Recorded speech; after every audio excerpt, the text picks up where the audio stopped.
So you may be asking, why are you making a tier list over a game that's like a year old? Well, that's because nobody else is gonna do a Guardian tier list in this because they're like 11 months old, and due to the updates in this game I think it's outdated. And also some dumb line I found in this video as well, where they're claiming, oh yes, the boss where you have iframes against nearly all of its attacks is somehow better than the new boss we got. I am not joking, here's a video clip of it. Transformation, and I honestly think I'd take the Ikaruga battle over the new one. At least it was simpler and was kind of epic with the voice. It's not epic when you have iframes against nearly all of its attacks. And simple, what do you mean simple? There's no challenge of it whatsoever. You have iframes against nearly everything. And also, before I rank the end boss where it absolutely deserves, all the boss saying is, I'm stronger, I'm better. Yet it never shows it at all in this version of the boss. I don't need to show video proof. You could literally watch this boss on YouTube. It is literally generally the most easiest stuff I've ever experienced in a video game. In hard difficulty of all things.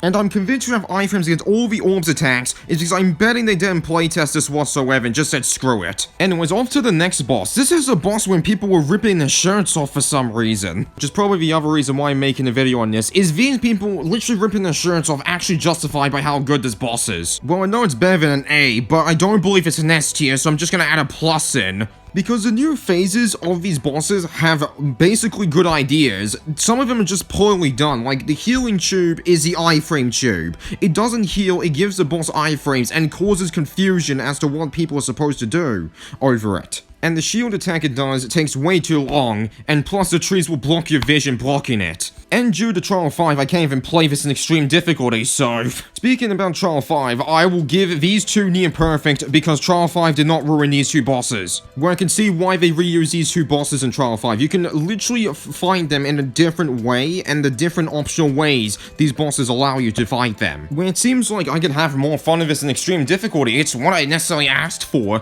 Essentially a more challenging way to fight these bosses until I found out the most unfair BS I've ever seen, which is obviously Wyvern, which takes the longest to fight. The only way to damage it is parrying it, and there's no other optional ways. There is optional ways to literally cheat through the long animations with the quickstep, and if you're somehow not attacking while stunned, the quickstep does help a lot with that. But still, Trial 5 literally makes these minor issues into huge, massive issues. The only thing I'll praise this boss in Trial 5 is at least parrying the missile projectiles function, but the slash attacks is way too goddamn early or way too goddamn late, which is a bad thing because literally parrying in hard or extreme difficulty is near frame perfect. So sure, I'm rating it this high because of the amount of options you have with this boss. You don't even need to fight it to get to supplies. You can literally just side loop the legs and just grab supplies and just leave it alone. If you're unable to literally go through the parkour sections, I know, in maybe phase 3 or something like that, you can literally just go to the middle area. I can go on for a while with sure, many optional ways to beat it. And Silver Hammer Master Ninja is obviously S tier thanks to update 3, because you essentially need to know what you're doing to even beat them whatsoever. Especially when update 3 basically made them bullet sponges. And also, speaking of update 3, Silver Hammer actually finally made this trick useful against it in update 3.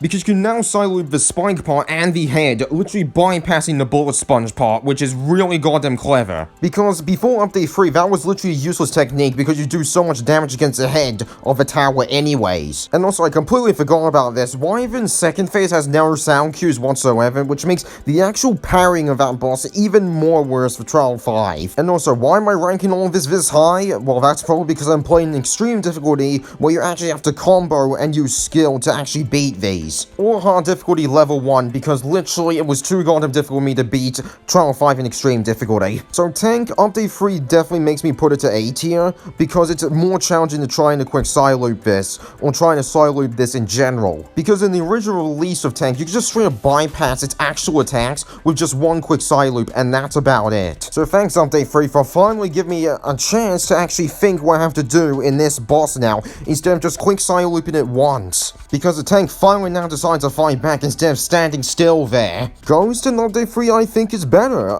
because in their main release I would have given it a C tier due to how easy it is to bypass the platforming sections, but update 3 you actually have to do the platforming sections there and you need to be skilled at it. And then we got the better version of Tank, Caterpillar, which, you know, it was A tier in the main release because it was a better version of Strider and a better version of Tank. Now it's plus A+ tier because you can face with other characters, and also being more brutally difficult. Don't know what else I can say about Caterpillar. It actually moves around, and there's only one spot you can attack it while doing brutally damaging attacks. Which, fun fact, you can't parry whatsoever, you have to dodge them, which makes it even better for me. Fortress is D tier. It only has like one part I liked about it, when it did this cinematic movement, where it's the only time it actually rewarded me thinking outside the box to beat it quicker, where it just jumped and stomped. That was the only time I liked fighting this boss. I'll get to the spider later, but Fortress is an unfinished guardian. It does nothing with its 5 rails, it literally is against people thinking outside the box how to beat it, and I saw it reuse the robotic bird in Chaos Island. But for Spider, I mean, it has an enjoyable skydiving section,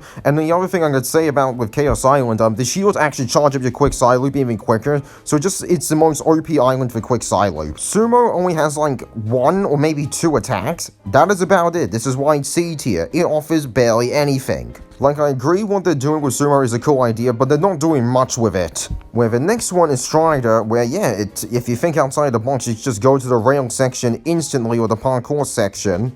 And the second phase does offer a good challenge for Strider if you decide to actually drain it down to like half health instead of destroying all of its HP with ease. Overall, everything I said about the main release version Caterpillar is just a better version of Strider than, you know, Strider itself. Shark, I was close putting you C tier because I thought I found an optional way to beat you while not doing the quick time event, and you just disappointed me by giving me iframes while shooting the projectile at you.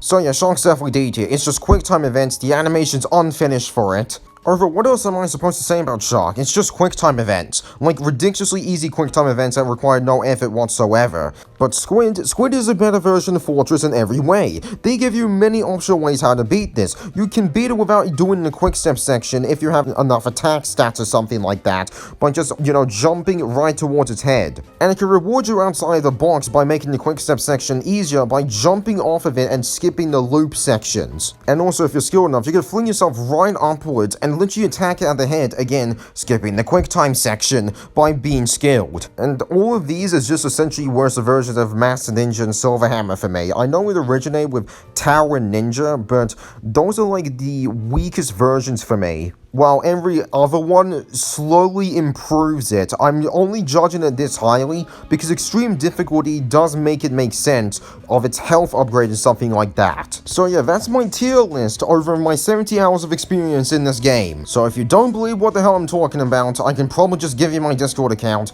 and probably show you how I literally do these tricks in these bosses or literal Guardian fights. And yeah, that's my tier list. Definitely way better than the god-awful cyberspace levels copying and pasting until Update 3, where they finally decided to do something about where I can enjoy the cyberspace levels, and it's way better than fishing or this cooking mini-game that is a free DLC for some reason. And also, if you're wondering why I'm not being over-dramatic and stuff like that in this video, that's because I don't have anything to hate on this. I only be over-dramatic as possible if it's a channel I absolutely despise or do not like. So if you want someone over-dramatic as possible, basically praising this game, I mean, there's a guy to rip his shirt off to basically tell it for you. So there we go, the updated tier list I decided to make because no one else was willing to do it. Thanks for watching and goodbye.